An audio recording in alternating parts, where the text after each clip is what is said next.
একটি শান্ত সুন্দর গ্রামে থাকত দুই বোন, সাদিয়া আর ফাতিহা। সাদিয়া ছিল বড়, খুব দায়িত্বশীল আর শান্ত স্বভাবের, আর ফাতিহা ছিল ছোট, একটু দুষ্টু কিন্তু খুব মিষ্টি মনের। একদিন তাদের মা বললেন, তোমরা দুজন মাঠ থেকে কিছু শাক তুলে নিয়ে আসো। সাদিয়া বলল, চলো ফাতিহা, একসাথে যাই। কিন্তু ফাতিহা তখন খেলায় মগ্ন। সে বলল, তুমি যাও, আমি পরে আসব। সাদিয়া একাই মাঠে গেল, গরম রোদে কষ্ট করে শাক তুলল। এদিকে ফাতিহা খেলতে খেলতে হঠাৎ বুঝল, আরে আপু তো একা কাজ করছে। সে দৌড়ে মাঠে গেল, গিয়ে বলল, আপু, আমি দেরি করে ফেলেছি, আমাকে মাফ করো।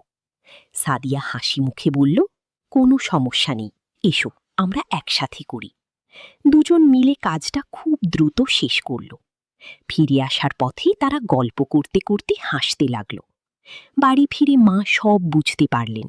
তিনি বললেন, একসাথে কাজ করলে কাজ সহজ হয় আর ভালোবাসা বাড়ে। ফাতিহা লজ্জা পেয়ে বলল, আমি আর কখনো একা ফেলে যাব না আপুকে। সেদিন থেকে দুই বোন সব কাজ একসাথে করতে লাগলো, আর তাদের ভালোবাসা দিন দিন আরও গভীর হয়ে উঠল।